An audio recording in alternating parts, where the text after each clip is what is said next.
This is what you call apathy. And I heard you guys trying to talk here about apathy. That is what causes apathy. Because the people you want to lead are disengaged from yourselves. And I just want to refer, I was listening very carefully to everything that was going and being said. And I heard somebody, what do we do about, our voters who are asking us for money, They're asking us for money. They're asking you for money because you as a leader have failed. It is no. And it's true. And, the reason I'm using this clip of Uhuru is to show people that Uburu doesn't have any loyal following, because it has reached a point where for DM to campaign in Nyanza, they have to dish out money, something that never happened during Raila's time. Never happened. Now, if Akina Sifuna come to Kisumu, they have to pay that crowd. If Uburu comes to Kisumu, they have to pay that crowd. If Ruto comes to Kisumu, he has to pay that crowd. Like Kisumu has transformed to a level that their crowds can no longer come to you for free. You have to pay for them. And maybe they are learning a thing or two from Central. Because in Central, everyone is so busy that you always have to pay for a crowd. Like there is no crowd that is free in Central.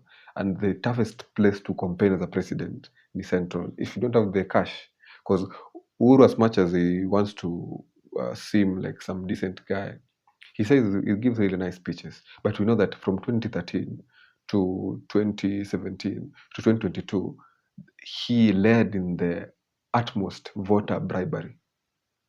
Him and his younger brother.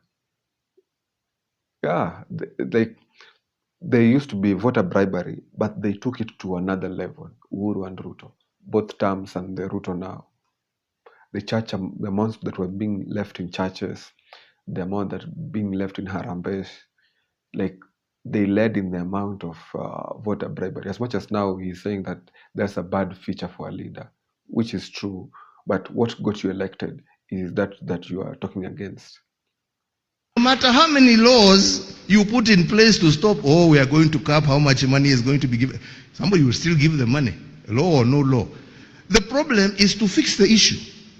Because your primary responsibility as a member of parliament, my friend, is to represent your people, is to oversight the government of the day. All right?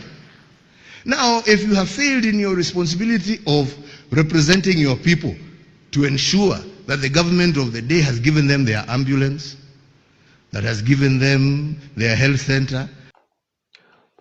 But yes, whatever you're saying will work in an ideal world. But in our country where people appreciate mediocrity, you can do what you should do as an MP and you won't be re-elected.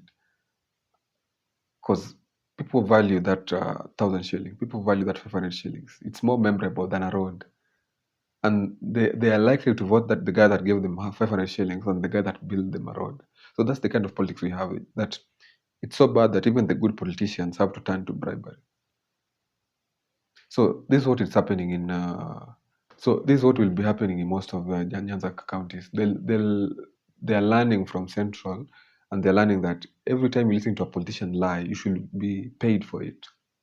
So anywhere that Ruto goes, this must happen. Anywhere that Oburu goes, this must happen. Anywhere that Sifuna goes, because the crowds mean something, and the crowd communicates something. So you must always be fully packed. You think those crowds are organic? No, this is what happened behind the scenes. After wanapewa deposit, alafu wanamaliziwa. Wengine pia utapewa tu ikiisha. And it's bribery, and you can see it. And there's an organization in our country that should stop this, but what are they doing? So there's going to be extreme voter bribery in 2027. And I don't know what will safeguard us, because there'll be bribery from both sides. Uhuru team will be loaded with money to dish around. Ruto's team will be printing money and dishing out. Oburu's team will be dishing out money. So I think if you can play a neutral part, then you ensure that everyone pays you, because people that are going to make least amount of money from these 2027 politics are most likely people from Rift Valley, because them they'll be voting out of loyalty. But for the other regions, make them pay.